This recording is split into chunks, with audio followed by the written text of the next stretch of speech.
Olá, minhas amigas, meus amigos, companheiros de viagem, estão prontos para começar a nossa viagem? É realmente uma viagem que nos promete muitas emoções, muito entretenimento e ao mesmo tempo muito aprendizado. Nós, nesse estudo, pretendemos abordar a situação da seguinte forma.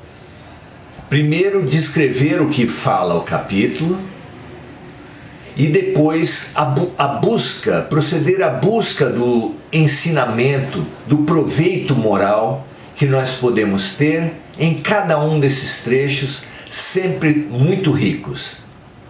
Prontos? Não esqueçam de compartilhar e sempre que vocês quiserem rever ou alguém que esteja começando agora, olhar os raciocínios feitos anteriormente, como no nosso primeiro momento, as reflexões que nós fizemos sobre a apresentação de Emmanuel, podem buscar na página do Seara de José, no nosso perfil no Facebook e também no nosso canal no YouTube, canal Maurício Zomignani. Você será muito bem-vindo em todos os lugares. Não esqueçam de fazer as suas observações e nós interagiremos na medida que essas observações cheguem ao nosso conhecimento. Tá certo? Muito bem. Capítulo número 1, Corações flagelados. Nesse capítulo, Emmanuel procede a uma descrição da cidade de Corinto, onde se dariam as primeiras ações aqui relatadas, né? Além disso, ele contextualiza o momento histórico que se vivia então, dando para a gente uma colorida e rica descrição daquele momento do cenário onde vai se desenrolar a primeira parte desse enredo. É muito interessante, a descrição inicial já é muito rica e, feita essa descrição, essa contextualização, nos é apresentado um ancião que ia até o mercado da cidade de Corinto, que estava sob intervenção de Roma devido a uma revolta que ali acontecera. Com a cidade praticamente povoada de soldados, tribunos, enviados de Roma, praticamente deserta devido à intervenção, o comércio praticamente todo fechado. Aquele ancião, certamente premido pela necessidade de atender às necessidades maiores, parecia, tudo indicava, destinar-se ao comércio, ao mercado local, para reabastecer a sua residência. Vendo que estava no seu caminho um grupo de soldados, ele procurou acelerar seu passo e passar o mais longe possível, sabedor da perseguição que desde aquela época, em todos os tempos, se moveu contra a comunidade judaica. Infelizmente, porém, ele não passou desapercebido. Foi chamado a atenção por aqueles soldados que não deixaram por menos a sua figura.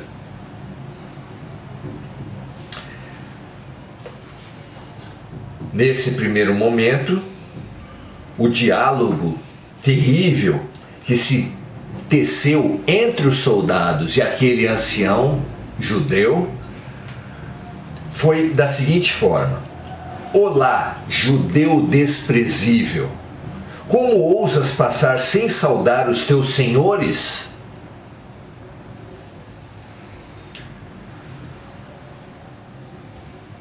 Teu nome foi exigido dele. Joquedebe, filho de Jared, respondeu timidamente: e por que não saudaste os tribunos imperiais? Senhor, eu não ousei, respondeu, quase chorando, aquele ancião. Não ousaste? Perguntou o oficial com profunda aspereza, e passou a lhe dar sucessivos bofetões impiedosos. Recolhendo seu cesto, Joquedebe recompôs-se na medida do possível e foi até o mercado. Na volta, com as compras possíveis naquela situação, tomou outro caminho, porém encontrou um novo grupo de tribunos e soldados de César. Indeciso sobre como proceder, tentou também passar ao largo, mas decidiu por saudá-los. Salve, valorosos tribunos de César, proclamou Joquedebe. Diante disso, porém, o oficial que estava ali exclamou colérico: que é isso, um judeu a dirigir-se impunemente aos patrícios? Chegou a tanto a condenável tolerância da autoridade provincial? Façamos justiça por nossas próprias mãos. E passou a lhe dar novas bofetadas, novas agressões duras e injustificáveis. Recolhendo as suas compras, recompondo-se com seu cesto na medida do possível, sem emitir uma palavra, saiu dali sangrando. Chegando em casa, a filha, Abigail, vendo o pai naquelas condições, mandou chamar o irmão, Jesiel, que trabalhava no campo. Para chegar até ali, porém, Joquedebe tinha ouvido os proclamas da autoridade de César.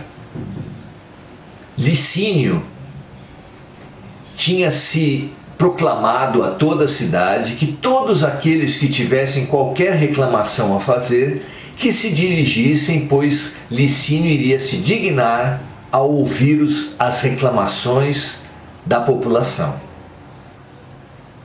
Chegando em casa, cuidado pela filha querida, Joquedebe comunicou aos filhos, a Jesiel, a firme decisão de ir reclamar à autoridade de César, o que causou muito espanto para Jesiel, que era um rapaz muito bem constituído, fisicamente, mas moralmente especialmente.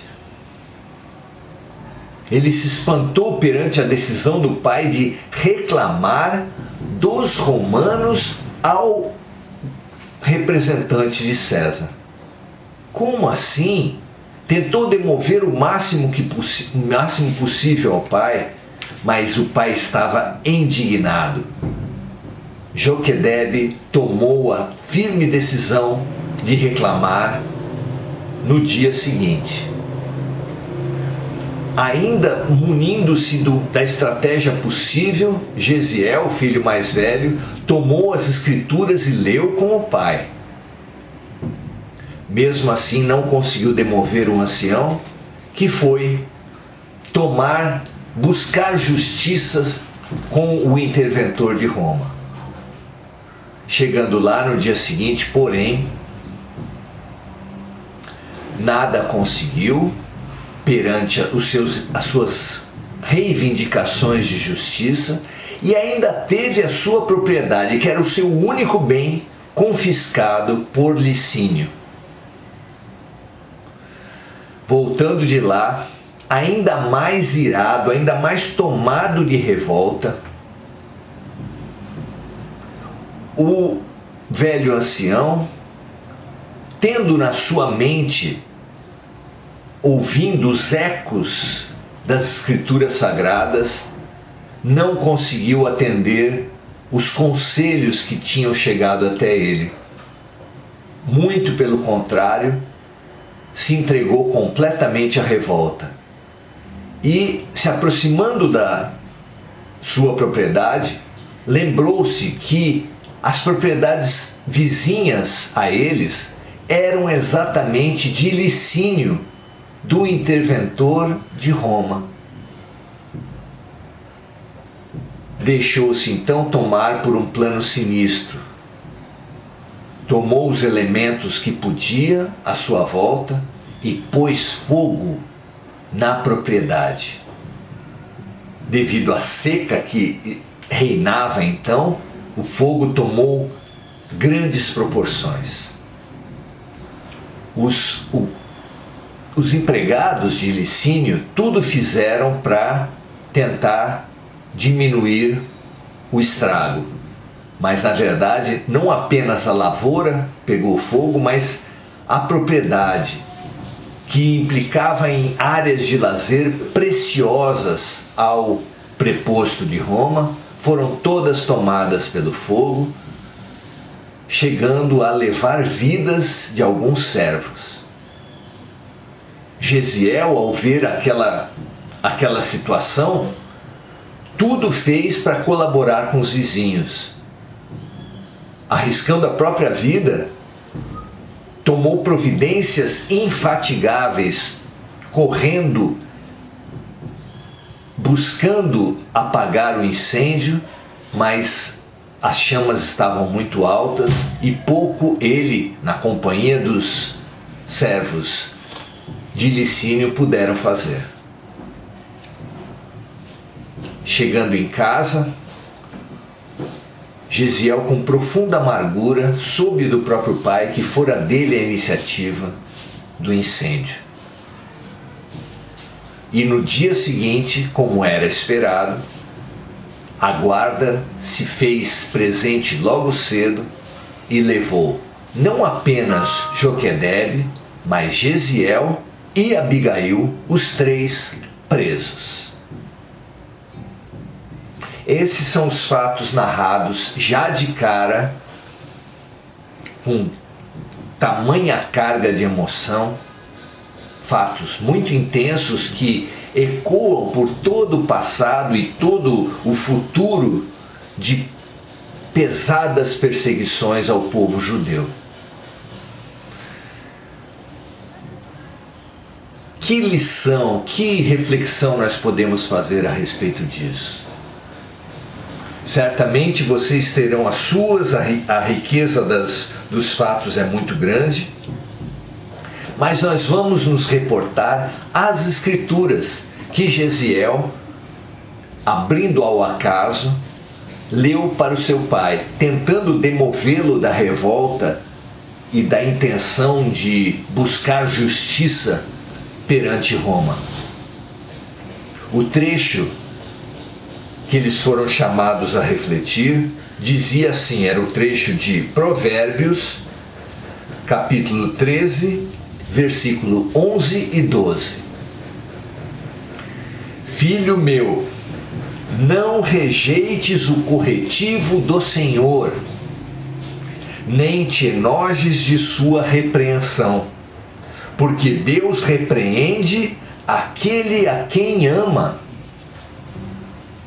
assim como o pai ao filho a quem quer bem. Como nas práticas de todos os tempos, as Escrituras, abertas ao acaso, por assim dizer, mostram que o acaso não existe e que as direções espirituais do alto é que fazem chegar ao necessitado o remédio, a lição precisa para aquele momento, como foi o caso de Joquedebe e da família de Jesiel e Abigail. Não foi, como nós vimos, suficiente nem os conselhos de Jesiel, nem os pedidos de Abigail e nem os conselhos do alto vindo através das Escrituras. Isso não nos faz pensar a respeito da nossa própria revolta?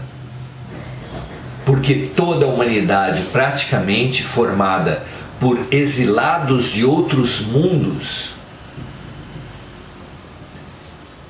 constituindo a Terra praticamente como um planeta prisão,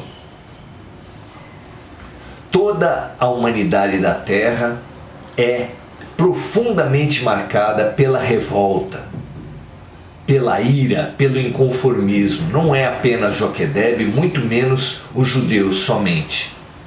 Lá no livro A Caminho da Luz, nós podemos saber que sim, os judeus são um dos agrupamentos provenientes de outros planetas, de outros mundos, que foi enviado à Terra, marcados por essa revolta, por esse inconformismo. Mas os outros povos têm basicamente no fundo de si a mesma marca. Será que nós, os revoltados, também recebemos situações que nos acendem essa fogueira? Sem dúvida. Infelizmente, a Terra, na sua história, tem inúmeras situações de perseguições, maus tratos, violências, opressões, as mais variadas. A história humana é uma história de guerras, de impérios, de vinganças, de todo tipo. Então não faltam motivos para isso. Mas sempre há, perto dos mais revoltosos, almas que apaziguam, que acalmam, que sugerem a serenidade e a aceitação. No caso de Joquedebe, foi seu próprio filho, Jesiel, que fez esse movimento de orientação, de pacificação do pai. Infelizmente, não foi suficiente. Ainda usando de mais recursos, Jesiel, com a sua profunda maturidade, utilizou os textos sagrados, recebendo essa preciosa orientação que eu vou repetir. Filho meu, não rejeites o corretivo do Senhor, nem te enojes de sua repreensão, porque Deus repreende aquele a quem ama, assim como o pai, o filho, a quem quer bem. Só com as vidas sucessivas, só com o entendimento da lei de ação e reação, nós podemos ultrapassar as aparentes injustiças dos homens e do mundo, para ter essa certeza de que tudo que nos acontece obedece, mesmo aparentando uma injustiça perante os homens, obedece a uma justiça mais profunda, mais necessária, mais rica e mais preciosa. E é assim que, com esse entendimento das vidas sucessivas, nós somos instados, como o texto de Provérbios, a acalmar, a ganhar em paciência, em aceitação. E assim como nós fomos levados a esses textos sagrados, a essa luz das vidas sucessivas da lei de ação e reação, por Allan Kardec, Jesiel foi um instrumento da luz naquele momento. Não foi o suficiente para Joquedebe, levando as sucessivas e aprofundadas desgraças a ele, aos servos de Licínio e a toda a família do próprio Joquebede. E nós? Será que precisaremos e chamaremos mais dor para as nossas vidas? Ou conseguiremos já perceber as lições do mundo, as lições de Deus, os chamamentos à paciência e à aceitação e acalmar assim as nossas almas revoltadas?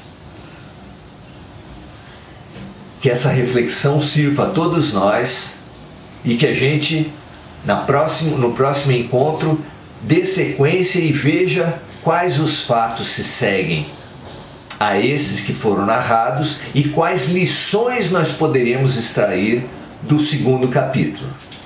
Muito obrigado, prazer estar com vocês. Deixem os seus comentários, compartilhem na medida do possível e estaremos juntos no próximo encontro. Um grande abraço, até lá!